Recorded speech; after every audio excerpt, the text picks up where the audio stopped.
Validators, thank you for all love and support. I appreciate you all. Africa Rising is shaking these people globally. They are having sleepless nights.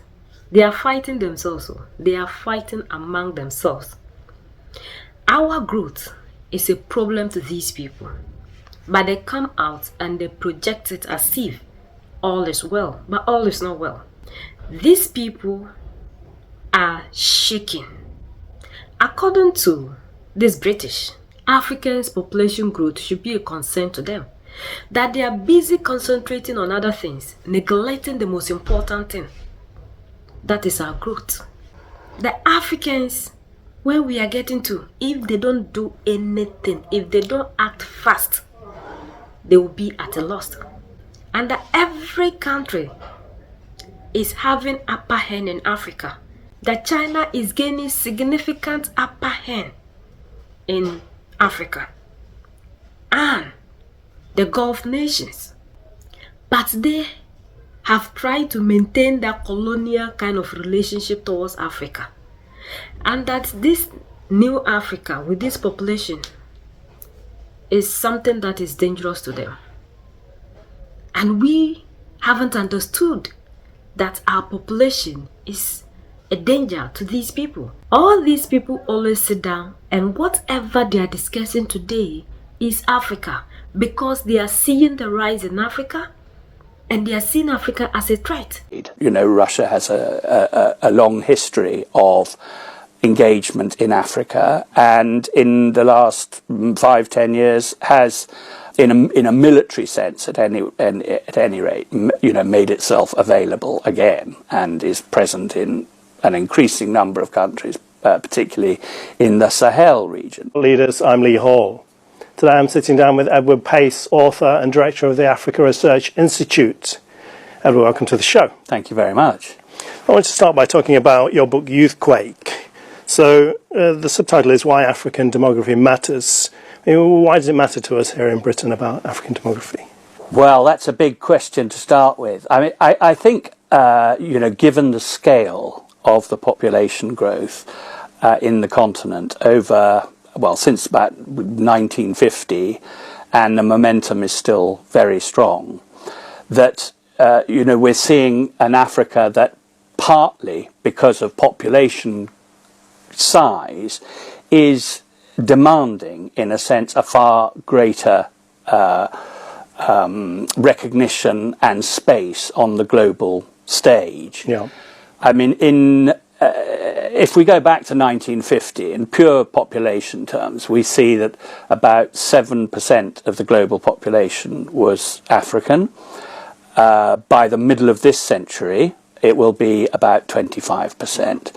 And in broad terms, Europe's percentages have reversed. Right. So from just over 20% down to less than 10%.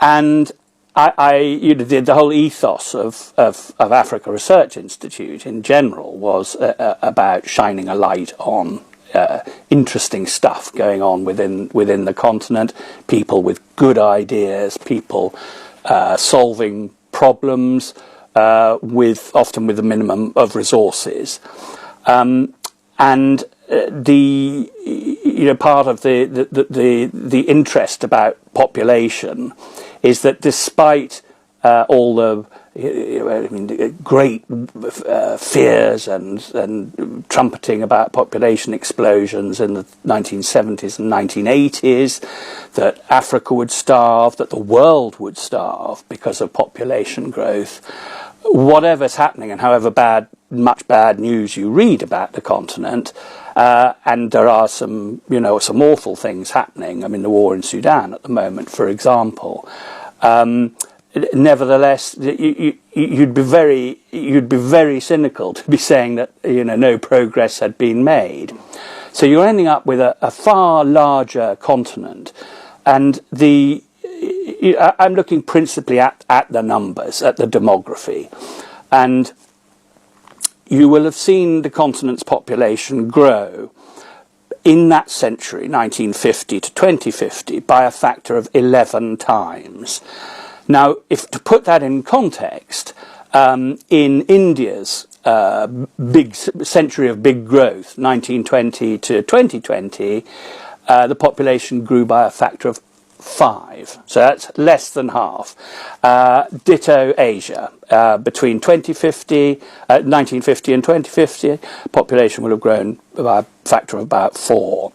So it is with some justification that one eminent demographer has called this the greatest demographic upheaval in global history.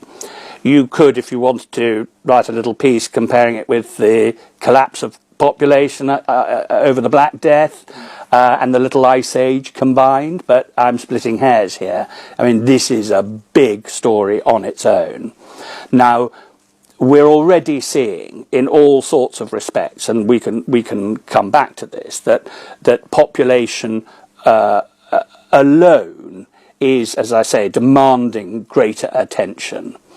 One of the major drivers for writing the book was, wherever I looked, it was being overlooked.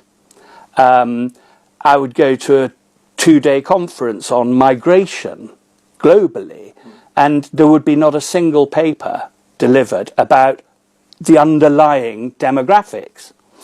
The Ministry of Defence's Global Strategy Report in 2018 barely mentioned global demography. So, this is a general point applying to Africa, to other continents as well. But, Africa is, the big beast in global demography at the moment. As in, what's going on there is the biggest change that is going on. So slowly we are getting to a realization that Africa, in the outside world, Africa relations by countries and continents outside, need to change really quite rapidly. China has for 30 years now forged a very proactive path of developing relations with African countries. In Eastern Africa in particular, Gulf countries are now the largest investors already and playing, inverted commas, politically in all those countries. So, what happens politically now in Somalia, for example, is decided as much in the Gulf as anywhere. Right. Turkey, a very big player in Eastern Africa as well, and actually in the case of Somalia, a crucial player, also Libya.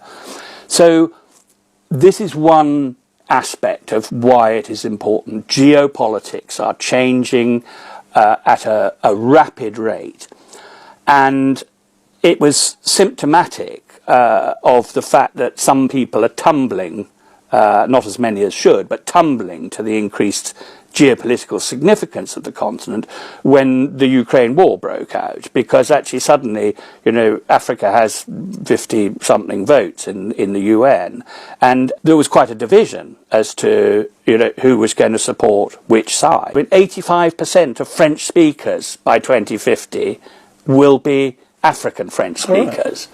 The future of the Anglican Church may well lie in Africa. These are the sort of things. Sport, we're all aware of the amazing impact of African sportsmen, particularly in football, soccer.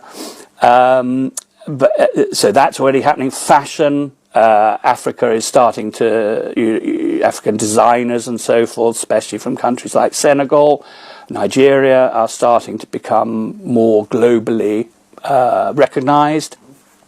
So, the numbers don't guarantee anything for Africa. Power doesn't necessarily come with numbers. If we think of the size of China, right up to, say the 80s. China did not have the global power it had now, but the numbers are something that everybody ought to know about, at least the sort of summary, the headline figures. And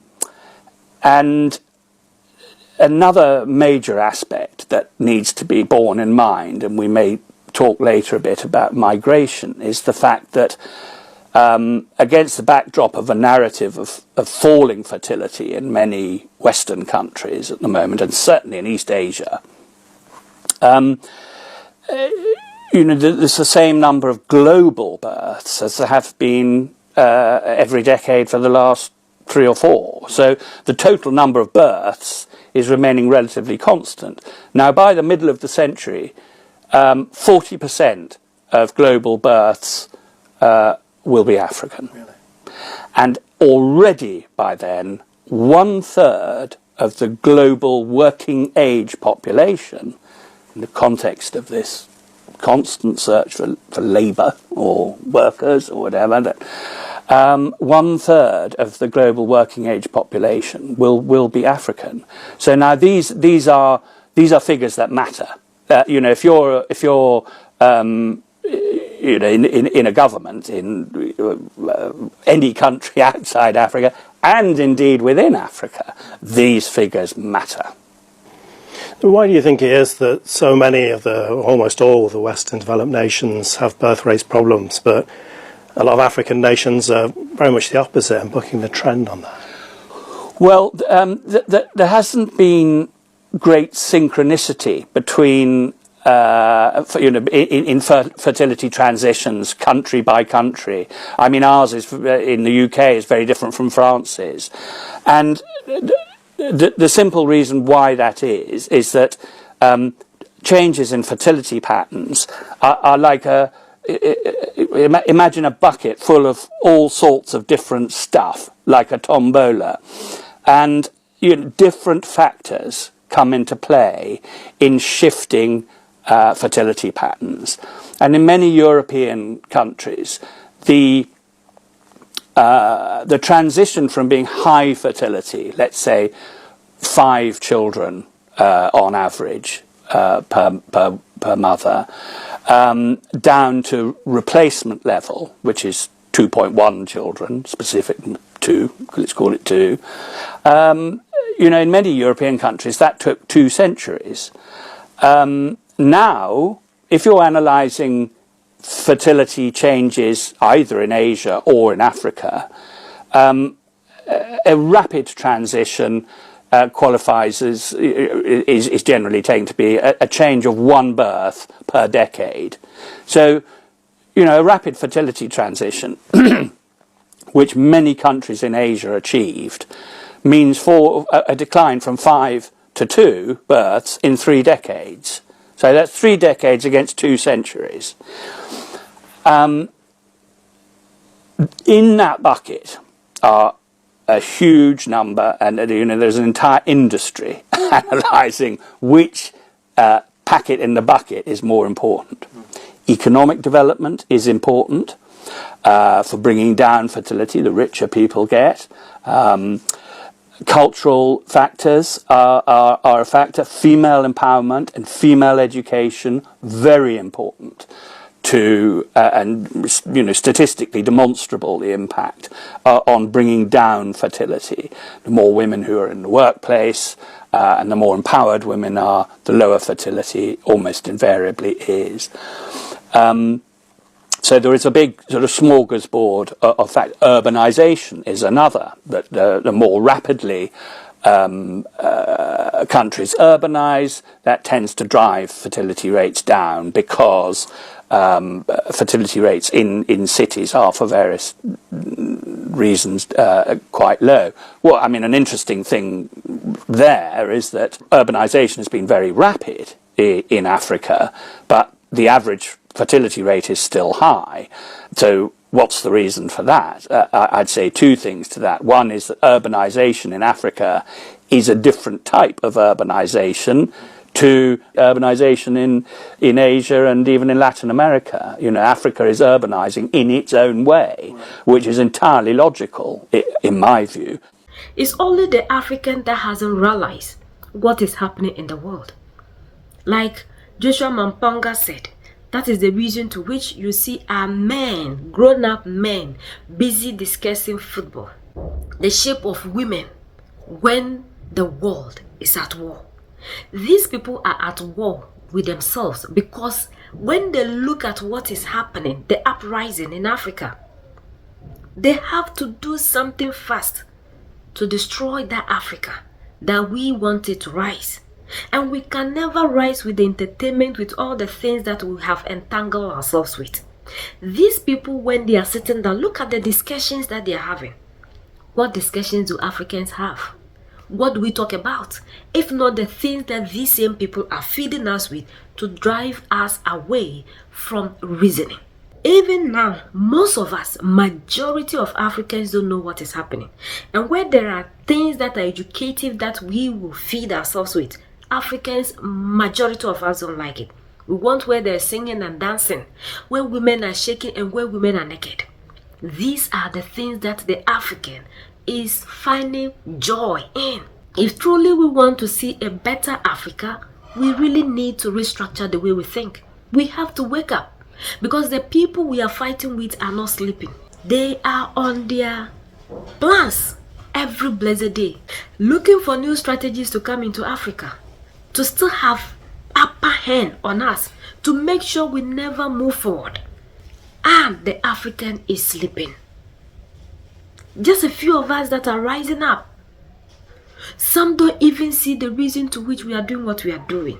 Others don't know that we have to come together. We have to fight or contribute to the change of the continent. All that we know is the leaders, and we are blaming the leaders. What about us? That have allowed ourselves to be manipulated in every aspect. It's not the leaders that are saying you should be watching football. They are not the ones saying you should be discussing women. So it is ourselves that have to re-conscientize ourselves to know and be abreast with what is happening in the world. That is the only time we can set ourselves free. These people are not sleeping of what the African can do when we finally get the power to rule ourselves. We are the only ones that can set ourselves free. United we stand, divided we fall, and united we keep standing forever and ever. The greatest enemy of the African is mental slavery. So let's decolonize ourselves from mental slavery. Let's keep sharing to educate our brothers and sisters. Together we make Africa great for ourselves and the next generations that are going to come. So that's the latest around the world and in the United Kingdom.